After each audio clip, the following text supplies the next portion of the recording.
தமிழகத்தில் நடந்து முடிந்த பாராளுமன்ற தேர்தலில் திமுக கூட்டணி தான் வெற்றி பெற்றுள்ளது.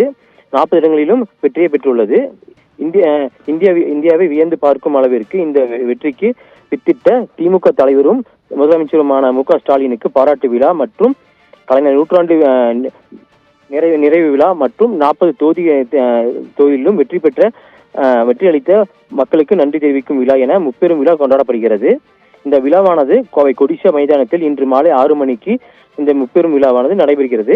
இந்த முப்பெரும் விழாவில் முதலமைச்சர் மு.க. ஸ்டாலின் மற்றும் திமுக இளைஞர் அணி செயலாளரும் மற்றும் அமைச்சருமான உதயநிதி ஸ்டாலின் மற்றும் அமைச்சர்கள் மற்றும் 40 தொகுதியிலும் வெற்றி பெற்ற எம்பிக்கள், திமுக எம்எல்ஏக்கள் பங்கேற்கின்றனர். இந்த விழாவில் பங்கேற்பதற்காக முதலமைச்சர் மு.க. ஸ்டாலின் அவர்கள் சென்னையிலிருந்து தற்போது விமானம் மூலம் கோவைக்கு வருகை தந்துள்ளார். அவருக்கு கோவை விமான நிலையத்தில் திமுக நிர்வாகிகள் மற்றும் பொதுமக்கள் உற்சாக வரவேற்பு அளித்து வருகின்றனர். இதைத் தொடர்ந்து கோவை அவனாசி சாலையில் உள்ள தனியார் ஹோட்டலில் கூட்டணி கட்சியின் முக்கிய நிர்வாகிகளுடன் சந்தித்து உரையாடுகிறார்.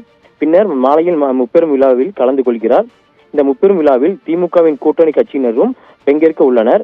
திமுக கூட்டணியில் காங்கிரஸ், விடுதலை சிறுத்தை கட்சிகள், மதிமுக மற்றும் மார்க்சிஸ்ட் கம்யூனிஸ்ட், இந்திய கம்யூனிஸ்ட், கொங்கு நாடு மக்கள் தேசிய கட்சி, இந்திய யூனியன் முஸ்லீம் லீக் கட்சிகள் உள்ளிட்ட பல கட்சிகள் இடம்பெற உள்ளனர்.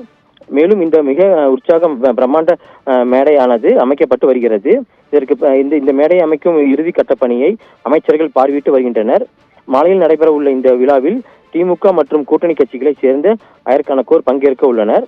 இதற்கான பலத்த போலீஸ் பாதுகாப்பும் போடப்பட்டு மேடை அமைக்கும் பணிகள் தீவிரமாக நடைபெற்று வருகிறது. பிரவீன்.